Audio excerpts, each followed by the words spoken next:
hay pasajes en la Biblia que son claves y si entendemos esos pasajes ya se nos abre un panorama más extenso y mejor, más útil.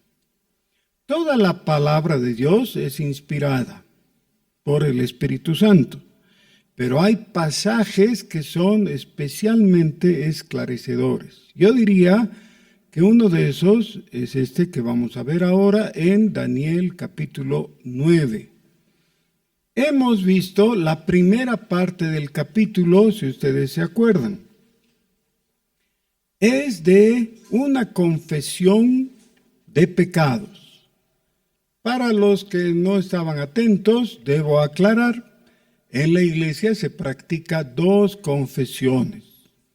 Una es la confesión de fe y otra es la confesión de pecados. La confesión significa homologar,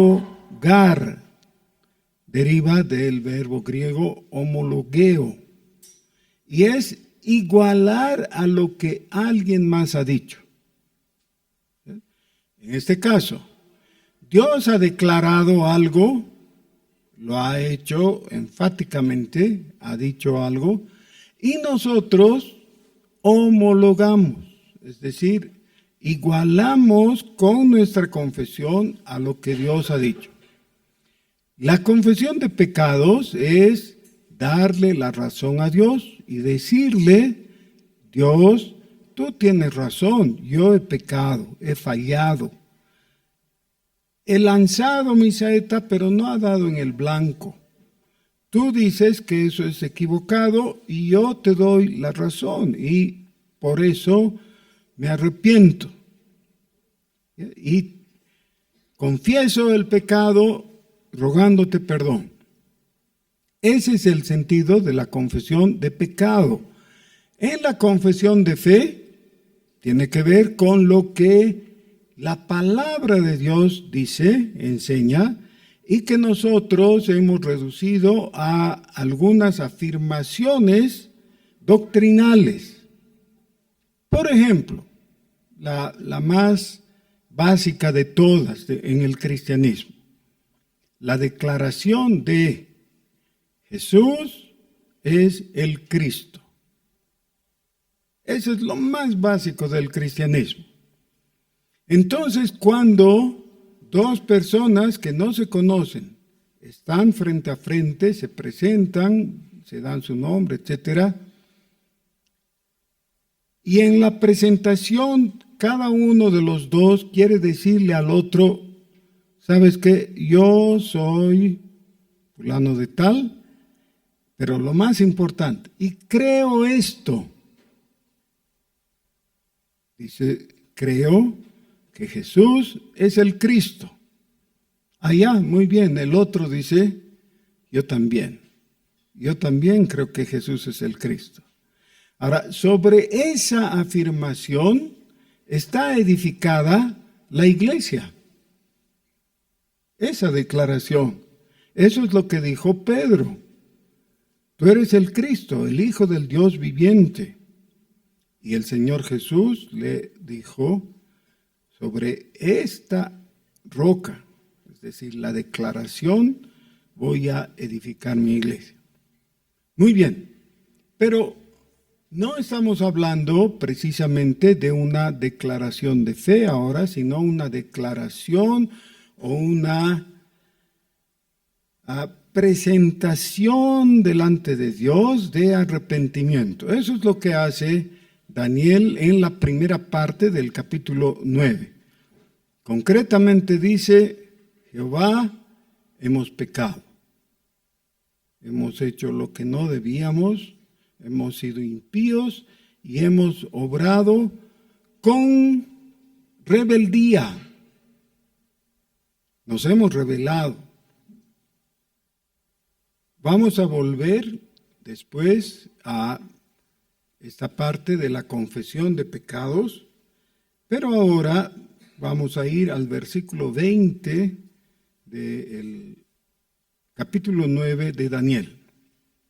Él nos cuenta, Aún estaba hablando, llorando y confesando mi pecado y el pecado de mi pueblo Israel, y derramaba mi ruego delante de Jehová mi Dios por el monte santo de mi Dios.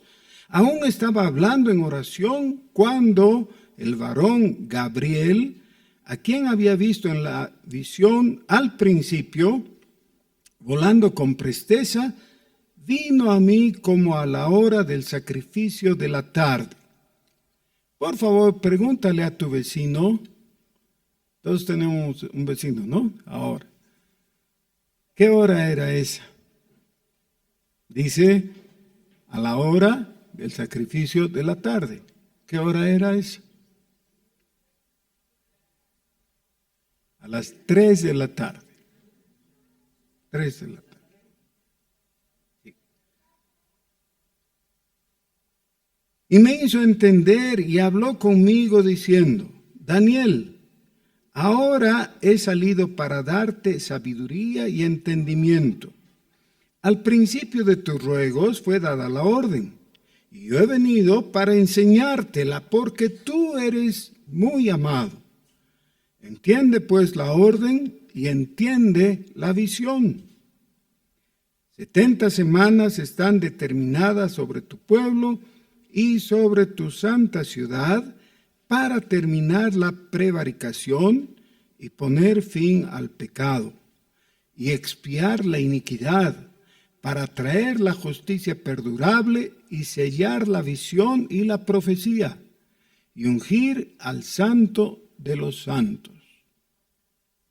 Sabe pues y entiende que desde la salida de la orden para restaurar y edificar a Jerusalén hasta el Mesías príncipe, habrá 7 semanas y 62 semanas. Se volverá a edificar la plaza y el muro en tiempos angustiosos. Y después de las 62 semanas se quitará la vida al Mesías, mas no por sí. Y el pueblo de un príncipe que ha de venir destruirá la ciudad y el santuario, y su fin será con inundación. Y hasta el fin de la guerra durarán las devastaciones. Y por otra semana confirmará el pacto con muchos. A la mitad de la semana hará cesar el sacrificio y la ofrenda.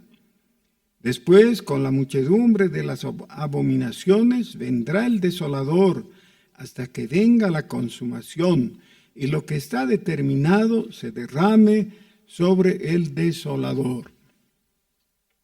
¿De qué están hablando? De una profecía que el profeta Daniel leyó. Era la profecía del profeta Jeremías y se la conoce como la profecía de las 70 semanas. Pero cuando Jeremías dio esa profecía, nadie entendió, ni siquiera Daniel. Así que Daniel, que ha estado preocupado por décadas, ha estado rogando a Dios que le diga qué contiene, qué es lo que está anunciando la profecía de las 70 semanas.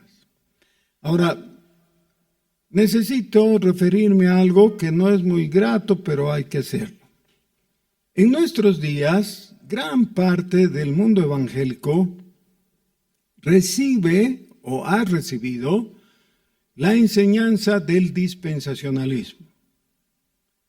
En el dispensacionalismo hay una interpretación de esta profecía de las 70 semanas que hace en realidad al Señor Jesús de lado. ¿Ya? Es como que alguien tuviera que dar testimonio de un accidente de tráfico, entonces le toman su declaración y le dicen, ¿usted vio el accidente? Sí, dice. Yo estaba caminando y entonces me puse a silbar y me di cuenta que mi silbido es muy afinado, es muy lindo. Entonces he pensado que yo podría triunfar en el mundo musical silbando y cantando. ¿Y qué les parece? Le dirían, en la comisaría de tránsito. Señor, de sus aptitudes artísticas puede hablar en otro momento y en otro lugar. Eso a nosotros no nos interesa. Lo que nosotros queremos es el testimonio que usted dé acerca del accidente que vio. Por favor, hable de eso. Ahora, ¿qué quería Dios? Quería dar una información útil no solo para su pueblo en el Antiguo Testamento, sino para toda la humanidad. Y eso pasa imprescindiblemente por una persona, que si uno lee sin ninguna otra información externa, ya se da cuenta de quién es, porque aquí dice que se trata del Mesías príncipe. ¿Quién es el Mesías príncipe? ¿Quién es? El Señor Jesús, claro. Pero por intereses políticos, en el dispensacionalismo se enseña que Israel, el pueblo de Israel, sigue ejerciendo el ministerio que Dios le encomendó en el principio desde Abraham. Y eso es como desatender toda la historia del Antiguo Testamento, especialmente de los libros históricos, y anular los libros proféticos, lo cual realmente es sumamente insensato. Si nosotros, sin ninguna otra influencia, leemos el Pentateuco, nos damos cuenta que ahí se responden las preguntas fundamentales de quién es o cuál es el pueblo de Dios y qué función tiene. El Pentateuco lo explica claramente. Pero también explica las bases para que eso ocurra. Y explica las condiciones. Ahora, resulta que después de que Israel salió de Egipto, Dios le dijo a Israel a través de Moisés cosas muy lindas, ya realmente magníficas. Le dijo: tú has visto lo que he hecho, te he traído en alas de águila. Ahora, si tú das oído a mi voz y guardas mi pacto, tú serás mi especial tesoro. Haré de ti un pueblo santo, una nación, y vas a hacer algo muy especial. Bueno, ellos se gozaron en eso y enseguida desobedecieron. Y así por 40 años en el desierto. A pesar de eso, Dios fue fiel y les dio la tierra prometida. Les permitió entrar y conquistar la tierra prometida. Y ya en el Pentateuco les había dicho: cuando entren, tienen que portarse bien. No adquieran las costumbres de las naciones vecinas o las naciones que van a conquistar, porque justamente por eso estoy sacando de esa tierra a esas naciones, porque su maldad han llegado a lo sumo. Así que ustedes, pórtense bien. Y así lo hicieron. Se portaron bien en esa generación. Y en la siguiente. Pero después de que Moisés había muerto y Josué había estado en el liderazgo, pero ya murió también, se portaron mal. Y Dios los entregó en manos de sus enemigos, y entonces clamaron y Dios les envió auxilio a un juez, y de nuevo comenzó el ciclo, y en cada caso Dios les enviaba un nuevo juez y les daba salvación y redención. Y esa generación normalmente vivía bien. Esa generación. Hasta que venían los siguientes y otra vez se portaban mal. Finalmente,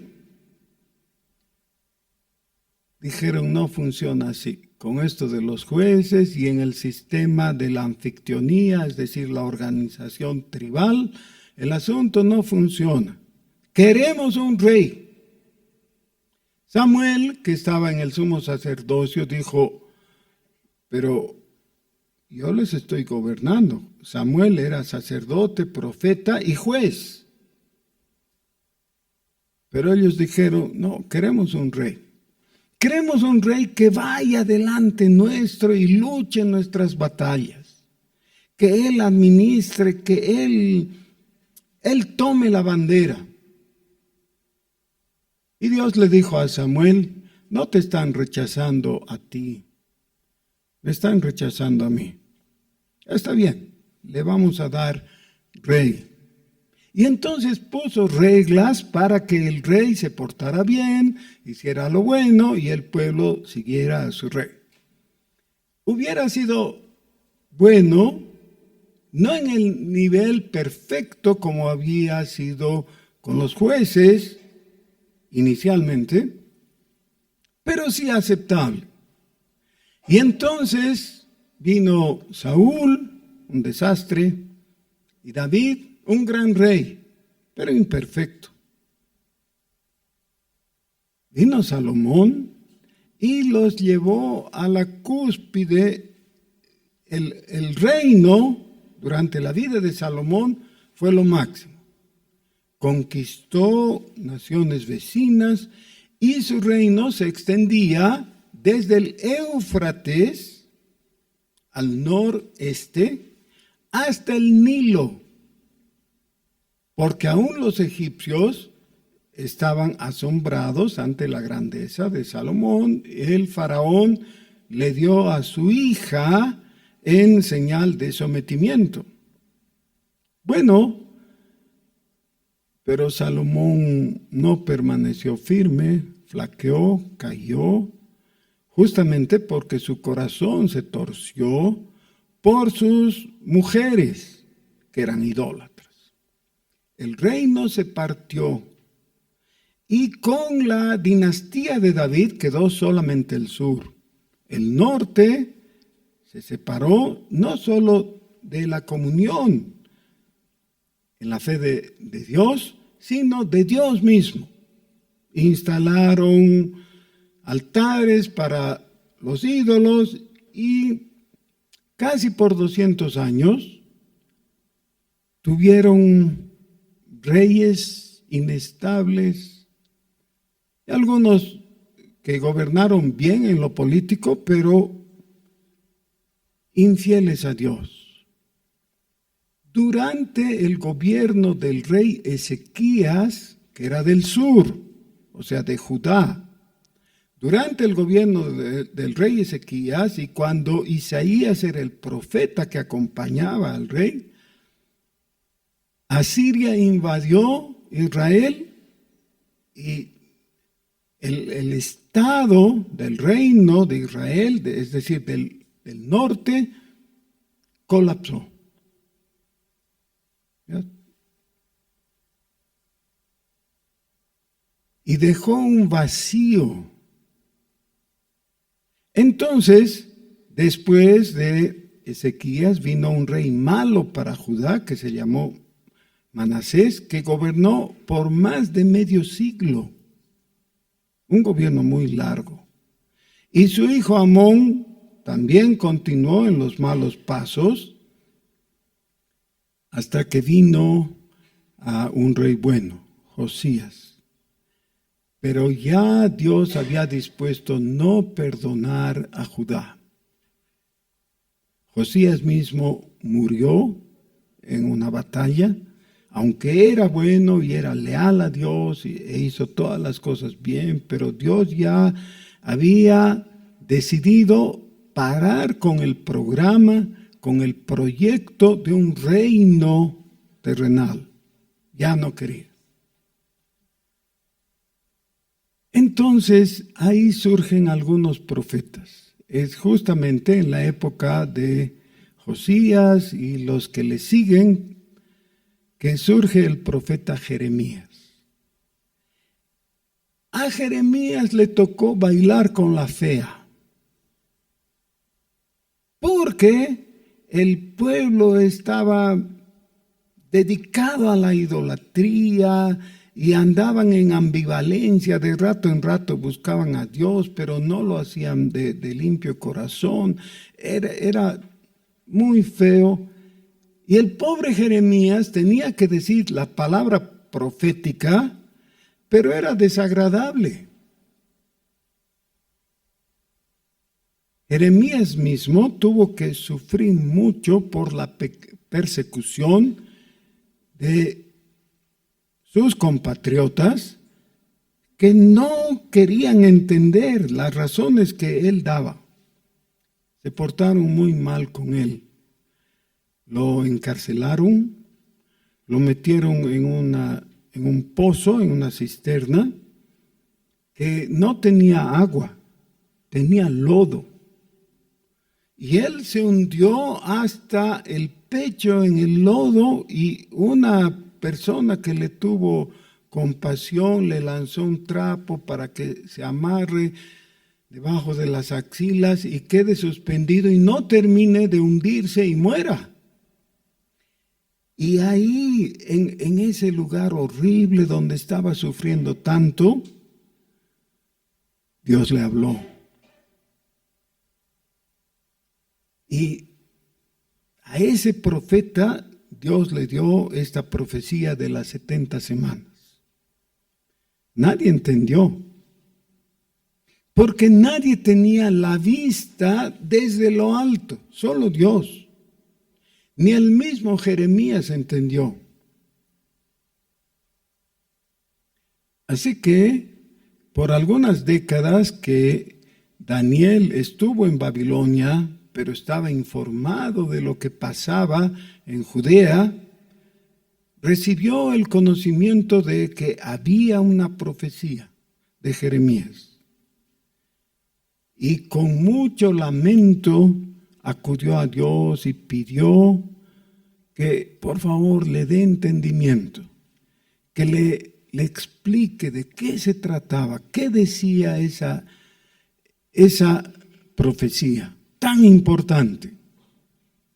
Ahora, lo que todos esperaban es que Dios hable de aquello que ellos suponían todavía era su pueblo. Pero Dios quería revelar algo mayor, superior. Y por eso viene lo que hemos leído desde el versículo 20.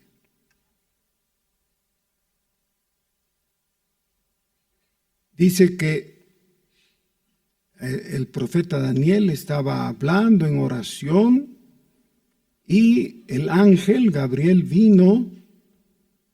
Y en el 22 dice Daniel, y me hizo entender y habló conmigo diciendo, Daniel, ahora he salido para darte sabiduría y entendimiento. ¿Qué estaba pidiendo Daniel? Sabiduría y entendimiento. Al principio de tus ruegos fue dada la orden. Yo he venido para enseñártela, porque tú eres muy amado. Entiende pues la orden y entiende la visión.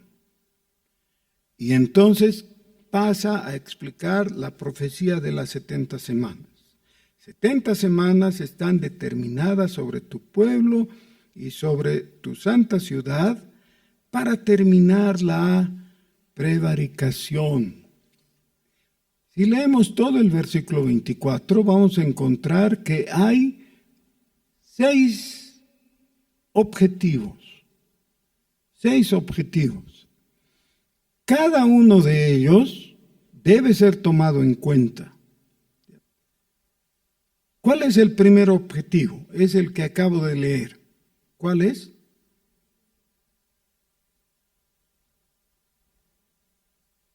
Para terminar la prevaricación. Para terminar la prevaricación. Ahora, la prevaricación es una palabra que los abogados que están aquí presentes entienden. Los demás entienden un poco, pero saben que en la Biblia la palabra prevaricación se habla en el sentido del lenguaje común, pero no se aplica solamente a los jueces. En nuestros días, cuando se habla de prevaricación, se habla de lo que hacen cuando se portan mal los jueces, es decir, que reciben dinero para dar un fallo injusto.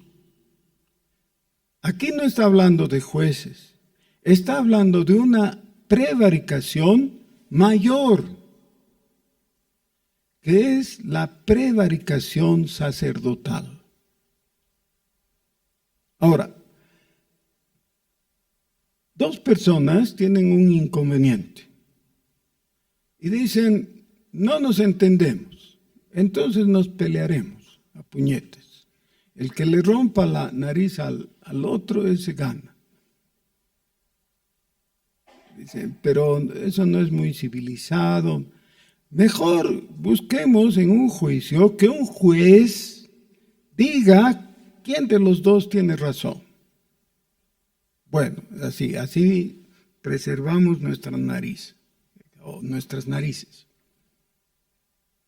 El uno está pensando que va a ir al juez en secreto y le va a ofrecer dinero.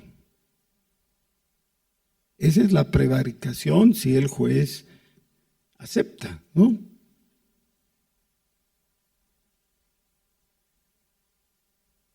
El que no ha ofrecido dinero dice, yo no necesito ofrecer nada porque tengo la razón. El juez, ¿cómo va a decir que yo soy culpable si tengo todas las pruebas y ya se las he dado? Y entonces el juez dice al inocente, tú eres culpable. Esa es prevaricación. ¿Y qué hace el inocente? O el justo. Se muere de rabia, ¿no?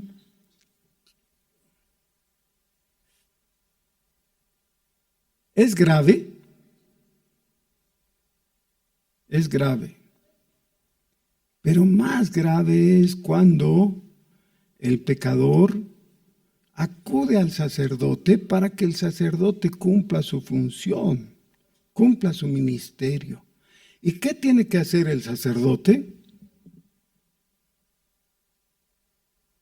Tiene que ir a hablar con Dios. ¿Se acuerdan? El sacerdote, el sumo sacerdote, era el único que podía entrar al lugar santísimo. ¿Para qué entraba al lugar santísimo? Para cumplir un ritual, pero en el fondo de todo era para hablar con Dios a favor del pueblo. El sumo sacerdote tenía por oficio hablar con Dios a favor del pueblo. Eso iba acompañado con el derramamiento de la sangre de la víctima inocente en el altar que estaba en el patio. El sacerdote había llevado un lebrillo y había con hisopo regado la tapa del arca de la alianza, y se suponía entonces que Dios oía las oraciones del sumo sacerdote a favor de el pueblo. Ok. ¿Qué tenía que hacer el sumo sacerdote? Ir ante Dios y hablar, rogar por el pueblo. La prevaricación sacerdotal consiste en que el sumo sacerdote no cumpla esa función. No lo haga. Por diferentes razones, ahora no tenemos el tiempo de decir todo, pero tenemos el ejemplo en la escritura misma cuando se nos cuenta la historia de Elí. Elí era el sumo sacerdote y sus hijos tenían que heredar el cargo. Pero sus hijos se portaban mal, hacían una serie de cosas impropias de los sacerdotes y llegaron a pecados escandalosos, como dormir con las mujeres que estaban ahí a la puerta del templo. Yo no sé para qué iban las mujeres a la puerta del templo, pero ese no es el problema. El problema es que estos que debían tener una vida santa estaban en pecados horribles en el lugar donde se tendría que guardar santidad. Los sacerdotes se portaban mal. Hay libros enteros de la Escritura que están dirigidas a eso. Por ejemplo, el profeta Oseas dice: la situación espiritual del pueblo es tan triste que se ven pandillas de salteadores compuestas por sacerdotes. ¿Se imaginan? Terrible. Ahora, cuando Dios había hablado con su pueblo Israel, le había dicho en Éxodo capítulo 19, si das oído a mi voz y guardas mi pacto, tú vas a ser mi especial tesoro. Todo eso había caído por la borda. Ya Israel no cumplió nada de lo que Dios requirió. Entonces había cometido, no en las personas de los sacerdotes solamente, sino en la función que debía tener como pueblo sacerdotal. Porque les dice, ustedes van a ser un pueblo de sacerdotes, de gente santa, sacerdotes reales. ¿Ya? Eso es lo que les había dicho en Éxodo capítulo 19. Pero ellos habían prevaricado. Aquí en Daniel capítulo 9 se pone como el primer objetivo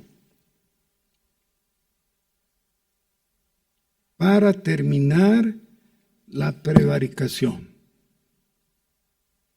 No tienes más el derecho de ejercer ese cargo. El Señor Jesús, en los días de su ministerio terrenal, Él habló muchas veces de todo esto. Miren, cuando el Señor Jesús llegó en su último viaje a la ciudad de Jerusalén, entró al templo e hizo un estropicio. ¿Se acuerdan por qué? Porque estaba de mal humor. No, ¿por qué? Sí, porque los sacerdotes habían convertido, los sacerdotes eran los que tenían autoridad ahí, ¿no es cierto? Habían convertido la casa de oración, es decir, el templo, en un mercado.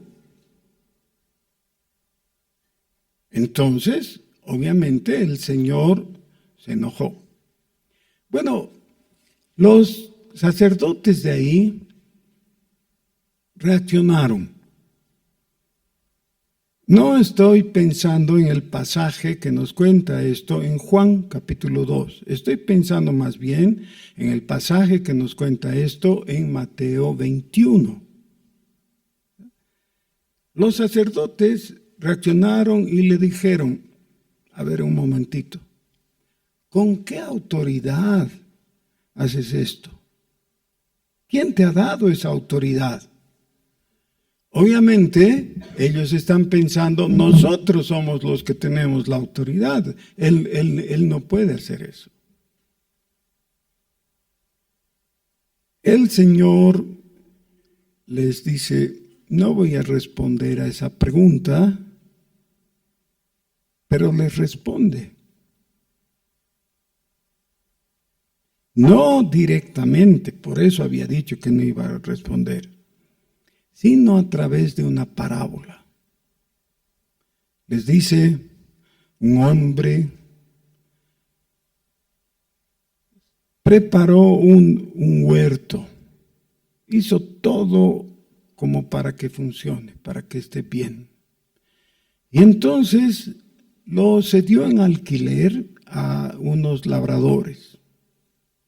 Les entregó, y la forma que había culturalmente en ese tiempo, y todavía se practica en algunos lugares, es que el dueño de la tierra puede volver en algún momento y recibir parte del fruto de lo que han trabajado los trabajadores, ¿no? Los campesinos.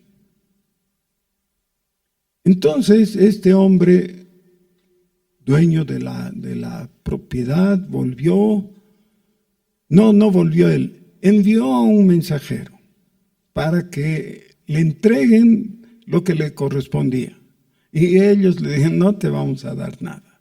Y lo afrentaron. Después, el dueño envió a un segundo, y a él lo mataron. Y entonces envió uno más, y a él no le dieron, se burlaron de él. Y el dueño dijo, bueno, voy a solucionar así. Voy a enviar a mi hijo. Claro que de mi hijo van a tener consideración y lo van a respetar. No creo que le vaya igual o peor que los mensajeros que he enviado antes. Y envió a su hijo. Y ellos hablaron entre sí, tomaron consejo y dijeron, este es el hijo, es el heredero, matémosle y así nos quedamos con lo suyo. Esa parábola fue relatada por el Señor Jesús, dando a entender la respuesta que ellos habían buscado. ¿Con qué autoridad vienes y haces todo este desorden en nuestro templo? Jesús les está diciendo, yo soy el Hijo. Bueno, ellos cumplieron lo de la parábola al crucificarle. Los que debían haber obrado bien, obraron mal, en el extremo opuesto de lo que debían hacer. Terminar con la prevaricación o terminar la prevaricación es que aquel que es el mayordomo pierde su poder. Esa parábola también es dada por el Señor Jesús. Se la conoce en Lucas capítulo 16 como la parábola del mayordomo infiel. Le avisan al dueño que el mayordomo estaba haciendo mal uso de sus bienes y le dice el dueño, bueno, entrega todo, haz un arqueo, porque vas a dejar, ya no eres mayordomo. Y después viene todo el relato de cómo obra este hombre, ¿no? Pero eso es lo que está mostrando en primera instancia. No puedes seguir a cargo. No has sido fiel. Estás destituido. ¿Quién es el que no puede prevaricar? En el caso del juez, que ya no está en funciones. Y en el caso del sacerdote, lo mismo, cuando ha sido depuesto. No puedes seguir con esto. Ya no estás a cargo. El segundo objetivo es poner fin al pecado. Ahora, el pecado o amartia significa errar en el blanco. Todo el tiempo, ese más de un milenio que tuvo el pueblo de Israel, de oportunidad fue mal utilizado y fue como esos borrachos que sacan su revólver y disparan al aire, ¿no? No importa. No tienen idea de cuál es el blanco. ¿Para qué habían sido establecidos? Para dar en el blanco, para acertar. Pero ni siquiera tenían el menor interés en hacerlo. ¿Quién ha acertado? Ahora fíjense, el apóstol Pablo, tomando las palabras de Isaías, dice algo que siempre que lo leemos nos mueve el piso. Dice, no hay justo ni aun uno. ¿Quién sería el justo? El que dé en el blanco. Eso es. La única forma de ser aprobado y que alguien diga, bien, correcto, has dado en el blanco, es que la persona dé en el blanco, eso es. ¿Cómo? En su vida. Si cualquiera de nosotros se presenta delante de Dios en sus propias obras, en su propia justicia, y trata de ser aprobado por Dios, y le dice, Dios, ya sé que no he dado en el blanco, pero le he dado ahí cerquita. Por favor, apruébame.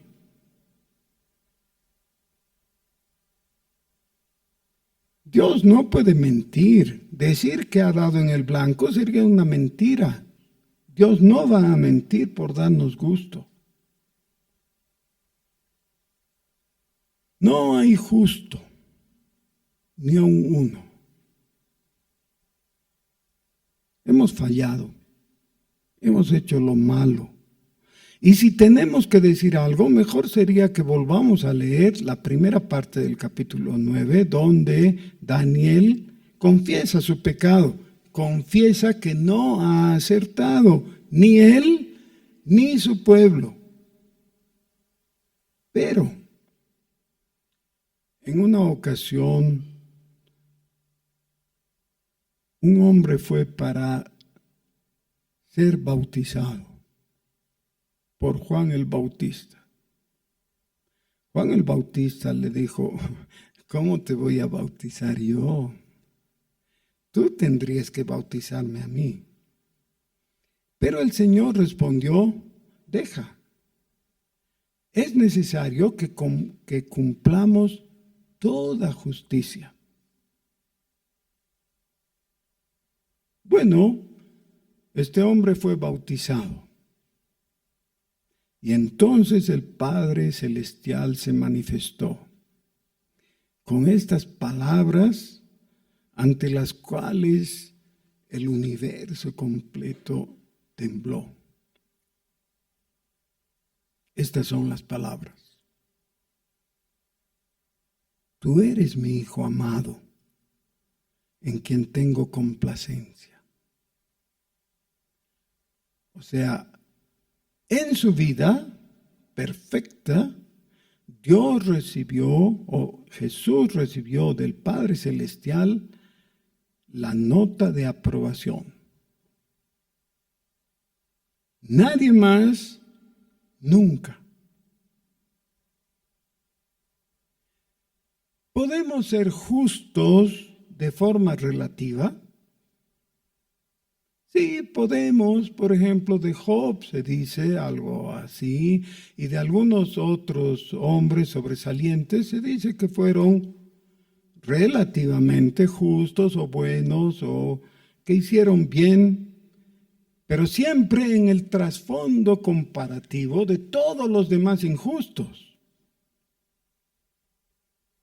Pero solo de Jesús se puede hablar en términos absolutos, no relativos, absolutos. tú eres mi hijo amado, en ti tengo complacencia. ¿Saben que la Biblia no dice? Yo me imagino, ¿me permiten imaginarme una cosita? Yo creo que ahí Dios suspiró. Suspiró porque por fin hay alguien a quien puedo decirle, bien, has dado en el blanco, no has fallado. Todo lo que has hecho es perfecto. Nunca se ha hallado ningún resquicio, ningún vacío en tu corazón. Nunca has dado lugar al odio o al resentimiento. Nunca has tenido pensamientos lascivos. Nunca has obrado en la carne.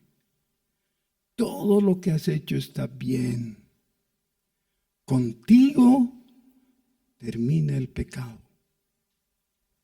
La humanidad todavía va a ser calificada de pecadora, sí. Pero ahora hay uno, el justo, por el cual Dios puede escuchar la oración. El justo, Jesús. Así que Jesús pone término a la prevaricación. Y para entender eso tendríamos que leer toda la epístola a los Hebreos para ver el ministerio sacerdotal del Señor Jesús. Pero no solamente pone fin a la prevaricación, sino termina con el pecado. No peca. ¡Qué maravilloso! La tercera o el tercer objetivo es y expiar la iniquidad. ¿Qué hemos dicho que era la iniquidad? Hemos visto en la primera parte cuando Daniel está confesando su pecado. ¿Qué es la iniquidad? Es la anomia. Ya la palabra se puede traducir así, es decir, sin ley. Ya, sin ley.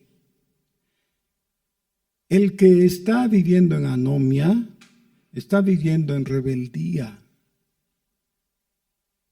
La anomia es el rechazo de la autoridad de Dios y su derecho de imponernos su ley. Ahora, este es un asunto muy grave. Miren, uno de los nombres del anticristo es el hombre de anomia, o sea, de iniquidad. Eso está en 2 Tesalonicenses capítulo 2. El hombre de pecado es el hijo de perdición. Ahora, Israel no tenía nada en contra de la anomia, más bien Israel se unió a la anomia y Judá le siguió y ninguno de ellos podía decir nosotros estamos caminando rectamente. Los tres objetivos primeros son de carácter negativo. Después tenemos tres objetivos de carácter positivo. En los 6 casos, los 6 objetivos son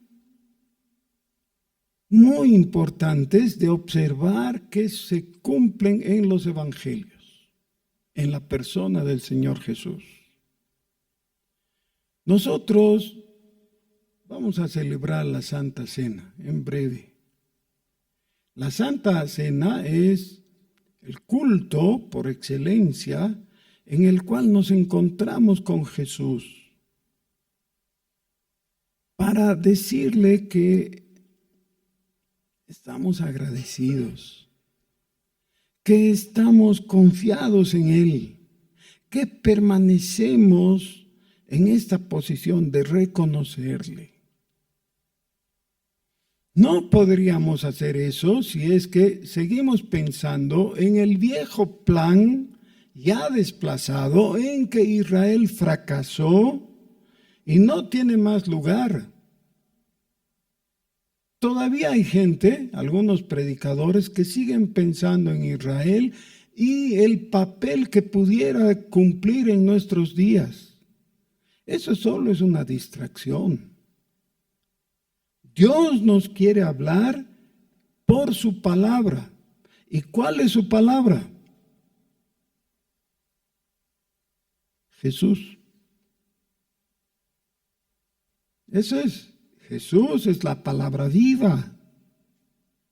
¿Tiene Dios muchas palabras? Tal vez alguien piensa, bueno, claro, en el Oriente Medio tiene la palabra Mahoma. Y en la India, Buda o algo así. Sí, así es. Si piensas que es así, te estás yendo al infierno. No es así. Dios tiene una sola palabra, la palabra Jesús. Esa es la presentación del cuarto evangelio. En el principio era el verbo, es decir, la palabra. Y luego en los siguientes versículos nos convence, nos demuestra que Jesús es la palabra. Él es el creador, Él es el salvador, el sustentador. Pues, ¿por qué queremos de forma caprichosa insistir en oír cualquier otro mensaje? No. Jesús, en Él está la vida. Y la vida es la luz de los hombres. ¿Dios quiere que le escuches? Sí. ¿Y qué te quiere hablar? Jesús. En Él concluye la prevaricación, termina el pecado y la iniquidad es expiada, dice el texto. ¿No tenemos mucho para agradecerle a Dios por Jesús? ¿Sí? Hagámoslo. Pongámonos de pie. Oh Dios nuestro, nosotros, igual que Daniel, queremos con mucha vergüenza decir que hemos pecado, que hemos sido infractores de tu ley, que hemos sido rebeldes a tu voz. Perdón, Señor. Y por eso, porque no hay dignidad en nosotros para presentarnos delante de ti, nos inclinamos y miramos a aquel único justo que nos ha amado al punto de entregar su vida por nosotros, para salvarnos.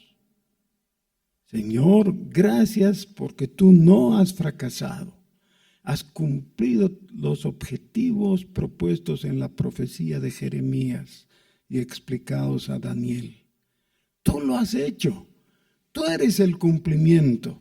Señor Jesús, en ti hay salvación y nos regocijamos. Bendito seas. Amén.